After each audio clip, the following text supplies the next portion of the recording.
இஸ்லாமிய வரலாற்றில் முதல் பெண் ஷஹீத் தியாகி என்ற அந்தஸ்தைப் பெற்றவர் சுமையா பின் கய்யாத் ரலியல்லாஹு அன்ஹா ஆவார். அவரைப் பற்றி நான் உனக்குச் சொல்லப் போகிறேன். அஹ்மத் சுமையா ரலியல்லாஹு அன்ஹா அவர்கள் அபூ ஜஹலின் உறவினரான அபூ ஹுதைஃபா என்பவரிடம் அடிமையாக இருந்தார். யாசிர் ரலியல்லாஹு அன்ஹு அவர்கள் ஏமனிலிருந்து மக்காவிற்கு வந்தவர். அவர் சுமையா ரலியல்லாஹு அன்ஹா அவர்களை திருமணம் செய்து அங்கேயே குடியேறினார். இவர்களது மகன் புகழ்பெற்ற சஹாபி அம்மார் இப்னு யாசிர் ரலியல்லாஹு அன்ஹு ஆவார். மதீனாவிற்கு ஹிஜ்ரத் செய்வதற்கு முன்னரே ஆரம்ப காலத்திலேயே இஸ்லாத்தை ஏற்ற முதல் 7 நபர்களில் இக்குடும்பமும் ஒன்றாகும். இஸ்லாம் மார்க்கம் மக்காவில் புதியதாக பரவத் தொடங்கிய காலம் அது. நபிகள் நாயகம் ஸல்லல்லாஹு அலைஹி வஸல்லம் அவர்களுக்கு பலர் ஆதரவு அளித்தனர். ஆனால் அங்குள்ள பலசாலி குறைஷித் தலைவர்கள், குறிப்பாக ஏழைகளும் அடிமைகளும் இஸ்லாமை ஏற்றுக்கொண்டதை சற்றும் விரும்பவில்லை. அவர்கள் இஸ்லாமை ஏற்ற மக்களை கடுமையாக துன்புறுத்தத் தொடங்கினர். அவ்வாறு துன்புறுத்தப்பட்ட குடும்பங்களில் ஒன்றுதான் யாசிர் ரலியல்லாஹு அன்ஹு, அவருடைய மனைவி சுமையா ரலியல்லாஹு அன்ஹா மற்றும் அவர்களுடைய மகன் அம்மார் இப்னு யாசிர் ரலியல்லாஹு அன்ஹு ஆகியோரின் குடும்பம். குறைஷிகள் அவர்களை பிடித்துக் கொண்டார்கள். தினமும் மக்களை நடுநடுங்க வைக்கும் மக்காவின் கொடும் வெயிலில் அவர்களின் உடலில் இரும்பு கவசங்களை போட்டு வெயிலில் நிற்க வைத்து சித்திரவதை செய்தார்கள். வலியும் வேதனையும் அவர்கள் உடலை வாட்டியது. குறைஷிகள் அவர்களிடம், இன்னும் ஏன் முஹம்மதன் ஒருவன் என்று சொல்கிறாய்? எங்கள் தெய்வங்களை வணங்கிவிட்டால் உன்னை விடுவித்து விடுவோம் என்று கத்தினார்கள். ஆனால் அந்த தியாக குடும்பமோ தங்கள் துன்புறுத்துபவர்களைப் பார்த்து, அல்லாஹ் ஒருவனே, அவன் மட்டுமே வணக்கத்திற்குரியவன் என்று தங்கள் ஓரிரைக் கொள்கையை உரக்கச் சொன்னார்கள். உனக்குத் தெரியுமா என் செல்லமே, இப்படிப்பட்ட ஒரு துன்பச் சூழலில்தான் அல்லாஹ் தனது அடியார்களுக்கு ஒரு வாக்குறுதியை குரானில் வைத்திருக்கிறான். إن الذين قالوا ربنا الله ثم استقاموا وتتنزل عليهم الملائكة ألا تخافوا ولا تحزنوا وأبشروا بالجنة التي كنتم توعدون.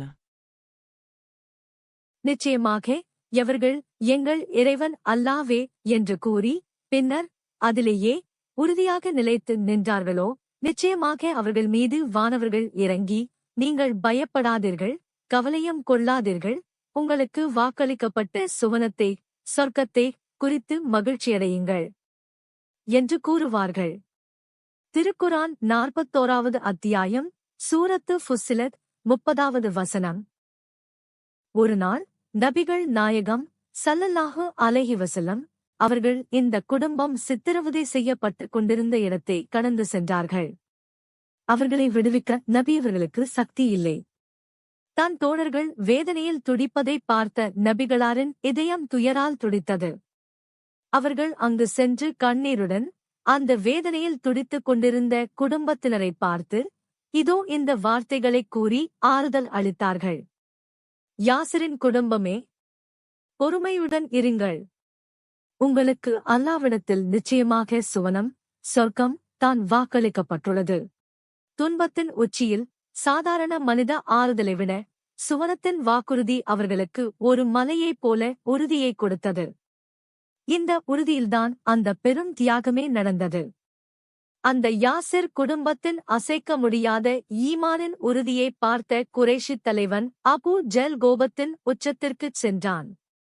அவன் சுமையா ரலியல்லாஹு அன்ஹா அவர்களை மேலும் கடுமையாகத் தாக்கினான். சுமையா ரலியல்லாஹு அன்ஹா அவர்கள் அல்லாஹ் ஒருவன் என்பதை விட்டுக் கொடுக்கவே இல்லை.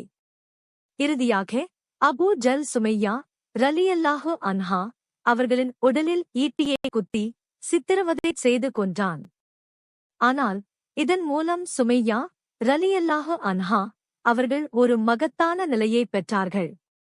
அவர்கள் இஸ்லாத்தின் வரலாற்றில் முதலில் உயிர் தியாகம், ஷஹீத் செய்த பெண்மணி என்ற உயர்ந்த இடத்தை பெற்றார்கள். அவர்கள் கணவர் யாசிர் ரலியல்லாஹு அன்ஹு அவர்களும் அதே சித்திரவதையால் மரணமடைந்தார். இஸ்லாத்திற்காக உயிர் நீத்த ஆரம்பகால ஆண்களில் இவரும் ஒருவர். நபிகள் நாயகம் ஸல்லல்லாஹு அலைஹி வஸல்லம் அவர்கள் சொன்ன ஒரு ஹதீஸ் அவர்களுக்கு பொருத்தமாக இருந்தது. எவர் அல்லாஹ்வின் பாதையில் கொலை செய்யப்படுகிறாரோ அவரே ஷஹீத் தியாகி ஆவார். எவர் அல்லாஹ்வின் பாதையில் இறக்கிறாரோ அவரும் ஷஹீத் ஆவார்.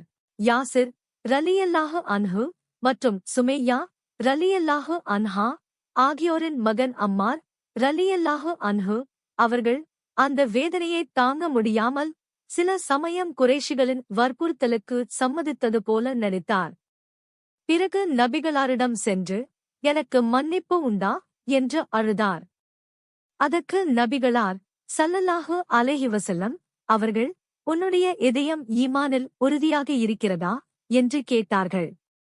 அம்மார் ரலியல்லாஹு அன்ஹு அவர்கள் ஆம் என்றதும் நபிகளார் அப்படியானால் உனக்கு பிரச்சினை இல்லை என்று ஆறுதல் அளித்தார்கள். இது குறித்து கவலைப்பட்ட அவருக்கு அல்லாஹ் குர்ஆன் வசனம் மூலம் ஆறுதல் அளித்தான்.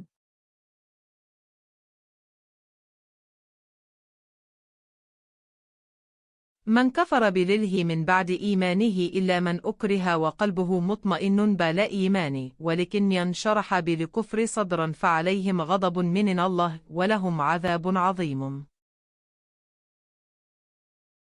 எவர் ஈமான் கொண்ட பின் அல்லாஹ்வை நிராகரிக்கிறாரோ அவர் மீது அல்லாஹ்வின் கோபம் உண்டாகும். எவர் நிராகரிக்கும்படி வற்புறுத்தப்பட்டும் அவருடைய இதயம் ஈமானை இறைநம்பிக்கையே கொண்டு அமைதி பெற்றிருக்கிறதோ அவரைத் தவிர, ஆனால் எவர் குஃப்ரை நிராகரிப்பை கொண்டு தன் நெஞ்சைத் திறந்து வைத்திருக்கிறாரோ அவர்கள் மீது அல்லாஹ்வின் கோபம் உண்டாகும். இன்னும் அவர்களுக்கு கடுமையான வேதனையும் உண்டு. திருக்குர்ஆன் 16வது அத்தியாயம் சூரத்துன் நெல் 106வது வசனம். தனது தாய் மற்றும் தந்தை இருவரையும் தனது கண்முன்னாலேயே தியாகிகளாகக் கண்டவர் அம்மார் ரலியல்லாஹு அன்ஹு. பிற்காலத்தில் பத்ர் போரில் அபூ ஜல் கொல்லப்பட்டபோது நபி ஸல்லல்லாஹு அலைஹி வஸல்லம் அவர்கள் அம்மார் இப்னு யாசிரிடம் ரலியல்லாஹு அன்ஹு உன் தாயைக் கொன்றவனை அல்லாஹ் அழித்துவிட்டான் என்று கூறினார்கள். மக்காவிலிருந்து மதீனாவிற்கு ஹிஜ்ரத் செய்த பிறகு இஸ்லாத்தின் முதல் மசூதியான குபா மசூதியைக் கட்டுவதில் இவர் ஆற்றிய பங்கு அளப்பரியது. மற்றவர்கள் ஒரு கல்லைத் தூக்கினால் இவர் 2 கற்களைத் தூக்கிச் சுமப்பார்.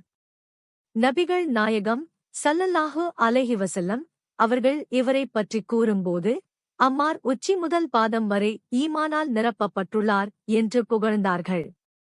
இவர் பிற்காலத்தில் அலி ரலியல்லாஹு அன்ஹு அவர்களின் ஆட்சிக் காலத்தில் நடந்த சிப்பேன் போரில் தனது 90வது வயதில் வீரமரணம் அடைந்தார். என் செல்லமே, இந்த வரலாறு நமக்கு கற்றுக் கொடுக்கும் விஷயம் என்னவென்றால், ஈமானின் மதிப்பு உன் ஈமானை நிலைநிறுத்துவதற்காக எந்தத் துன்பத்தையும் தாங்கிக் கொள்ள தயாராக இருக்க வேண்டும். உயிரை தியாகம் செய்வதே ஈமானின் உச்சம். பொறுமை சப்ரு யாசிரின் குடும்பத்தைப் போலவே நமக்கு கஷ்டங்கள் வரும்போது அல்லாஹ் போதுமானவன் என்று முழு நம்பிக்கையுடன் பொறுமையாக இருக்க வேண்டும். அல்லாஹ் பொறுமையாளர்களை நேசிக்கிறான். قل يا عباد الذين آمنوا اتقوا ربكم للذين أحسنوا في هذه الدنيا حسنة وأرض الله واسعة إنما يوفى الصابرون أجرهم بغير حساب. நபியே, ஈமான் கொண்ட எனது அடியார்களே, உங்கள் இறைவனுக்கு அஞ்சுங்கள். இவ்வுலகில் நன்மை செய்தவர்களுக்கு நன்மையே கிட்டும். அல்லாஹ்வின் பூமி விசாலமானது. நிச்சயமாக பொறுமையாளர்களுக்கு அவர்களுடைய கூலி கணக்கின்றி நிறைவாக வழங்கப்படும் என்று மக்களிடம் கூறுவீராக. திருக்குர்ஆனின் அத்தியாயம் அஸ்ஸுமர் 39 வசனம் 10. இந்த குடும்பம் தமது உறுதிப்பாட்டால் இஸ்லாமிய வரலாற்றில் சுவனத்தின் முதல் விருந்தாளிகளாக என்றென்றும் நினைவுகூரப்படுகிறார்கள். அம்மா, இப்போதுதான் புரிகிறது ஈமானை நிலைநிறுத்துவது எவ்வளவு முக்கியம் என்று. நன்றி அம்மா. அல்லாஹ் உன்னுடைய ஈமானை எப்போதும் உறுதியுடன் வைத்திருக்கட்டும் என் செல்லம்.